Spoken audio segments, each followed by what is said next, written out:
Olá, boas-vindas a mais uma das nossas explicações detalhadas. Olha, hoje a gente tem em mãos um material que é, sem exagero, fascinante. Nós vamos abrir e tentar decodificar o que dá para chamar de um verdadeiro dossiê demoníaco. Ele foi criado por uma das mentes literárias mais brilhantes do século XX, C.S. Lewis.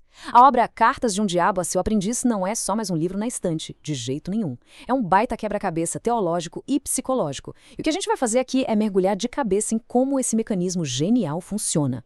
Vamos puxar cada fio dessa meada para entender como a maldade foi descrita de um jeito tão singular? Então, bora lá. O nosso roteiro visual de hoje vai funcionar meio que como um guia de sobrevivência, tá? A gente vai passar pelo cenário de guerra, depois a gente entra na artimanha literária, em seguida a gente encara o exercício de inversão e, por fim, vamos desvendar o dicionário infernal. Bom, começando pelo número 1, o cenário de guerra, ou o contexto histórico do caos. Antes da gente sequer pensar na dimensão espiritual da coisa, nós precisamos fincar os pés lá no chão duro de 1941. A Inglaterra e boa parte do mundo estava literalmente mergulhada no caos da Segunda Guerra Mundial. Imagina só, sirenes de ataque aéreo tocando o tempo todo e bombas reais caindo em cima de Londres. É um contraste gigantesco, né? Pensar que no meio dessa destruição toda, a premissa dessa obra decidiu olhar não para os aviões cruzando o céu, mas para uma batalha invisível, acontecendo direto na mente das pessoas. O ritmo de escrita acompanhou essa urgência. Bem ali, no auge do medo, esses textos começaram a sair como colunas semanais no jornal The Guardian. Foi uma resposta espiritual meio que imediata para um continente em chamas. Aí logo em 1942, essas colunas viraram um livro completo. E olha como a relevância dura. Em 1959, já no clima tenso da Guerra Fria, saiu uma continuação chamada Maldanado Propõe um Brinde. Ou seja, é uma obra que sempre dialogou de frente com os momentos de maior tensão da história. E quem é que estava por trás da máquina de escrever no meio dessa confusão toda? C.S. Lewis. Nascido na Irlanda, ele era um baita acadêmico, um professor super prestigiado lá em Oxford, na Inglaterra. O que é incrível aqui é que ele pegou todo aquele intelecto gigante e não foi escrever um tratado teológico chato e impossível de ler. Não. Ele usou a genialidade dele para criar uma mensagem inovadora e urgente para quem estava vivendo a Segunda Guerra. Ele tentou, na prática, ajudar as pessoas a acharem algum sentido moral numa época em que o mundo parecia ter enlouquecido de vez. O que nos leva à nossa segunda sessão, a artimanha literária. E o foco aqui é a burocracia demoníaca. Pensa com a gente, como o professor Lewis ia empacotar essa mensagem. Ele fugiu totalmente do óbvio. Ele inventou uma estrutura que é sombria, mas ao mesmo tempo bem cômica. As forças do mal não aparecem como monstros cuspindo fogo, nada disso. Elas são uma corporação fria, cheia de papelada, departamentos inúteis e uma burocracia sem fim.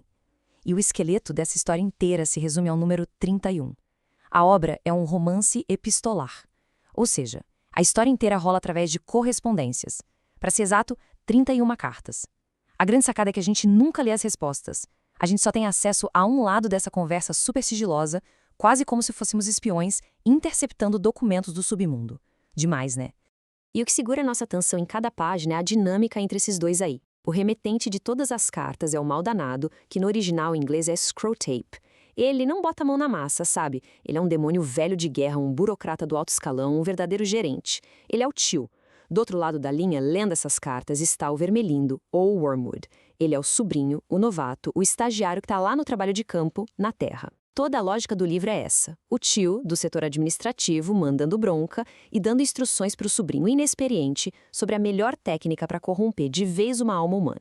Bom, entramos agora na parte mais crucial dessa nossa análise. A terceira sessão, o exercício de inversão, ou, como também podemos chamar, o ventriloquismo diabólico. Quem pega esse livro para ler não pode ficar ali de forma passiva de jeito nenhum. A leitora exige que a gente fique em estado de alerta o tempo todinho. O próprio Lewis deixou um aviso claríssimo logo no prefácio: o diabo é um mentiroso. Essa frase simples significa que a gente tem que praticar um baita exercício mental de leitura invertida. Pensa bem, nós estamos lendo cartas de alguém que mente por esporte e quer o nosso mal. Então a gente precisa decodificar ativamente essa historinha falsa para conseguir enxergar a verdadeira mensagem por trás. Tudo, absolutamente tudo que é lido nessas cartas precisa ser virado de cabeça para baixo nas nossas mentes.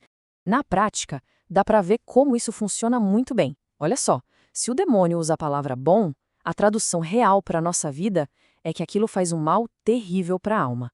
Se ele fala que tal comportamento é desejável, é só porque aquilo afasta a gente da verdade. Em resumo, qualquer elogio que apareça nessas cartas é um sinal de alerta vermelho para nós. É exatamente por isso que é um exercício tão engenhoso e até divertido de acompanhar. A gente tem que fazer a tradução simultânea do mal. E assim chegamos à nossa quarta e última sessão. O Dicionário Infernal, o Glossário Confidencial. Para sobreviver a esse jogo de inversões sem se perder, a gente precisa entender o vocabulário desse submundo burocrático. E o primeiro termo essencial é o paciente. Nas cartas, o demônio novato só fala desse tal de paciente. Quem é ele? É o ser humano? O alvo da tentação? A frieza da corporação bate forte aqui. O ser humano não tem nome, não tem rosto, não tem individualidade. Ele é visto por esses seres só como objeto de laboratório. Ou, pior ainda, como uma fonte de alimento espiritual no futuro. É uma máquina que desumaniza o alvo por completo. Isso ilustra muito bem a reviravolta mais fascinante dessa brincadeira toda. A definição da palavra inimigo. Em qualquer guerra, a gente tem o lado oposto, certo? Mas para o engravatado do mal danado, o inimigo não é uma força das trevas. O inimigo é o próprio Deus. Ele é o alvo de todo o ódio do departamento. O mais louco é como Deus é descrito por eles, como um hedonista perigoso. Sabe por quê? Porque, segundo os demônios, ele encheu o mundo de coisas como música, amor de verdade, comida gostosa, risadas, prazeres simples da natureza. Para a visão distorcida do inferno, essas alegrias puras da nossa vida são os maiores perigos, porque fortalecem a alma e estragam todo o trabalho de corrupção deles. Genial, né?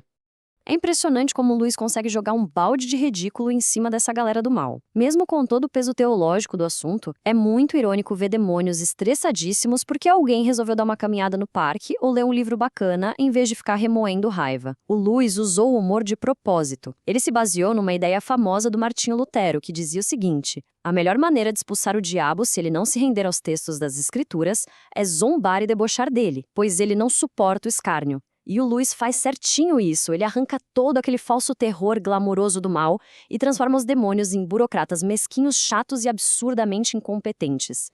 E tudo isso acaba nos levando a uma reflexão final que é pura provocação. Como é que entender todas essas táticas infernais pode acabar servindo como melhor guia de proteção para nós mesmos?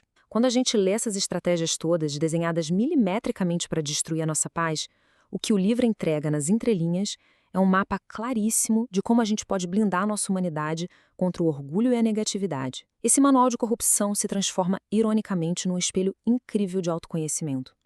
Explorar essa obra é um baita exercício. Vale muito a pena. Muito obrigada por mergulharem com a gente mais essa análise. A gente se vê na nossa próxima exploração.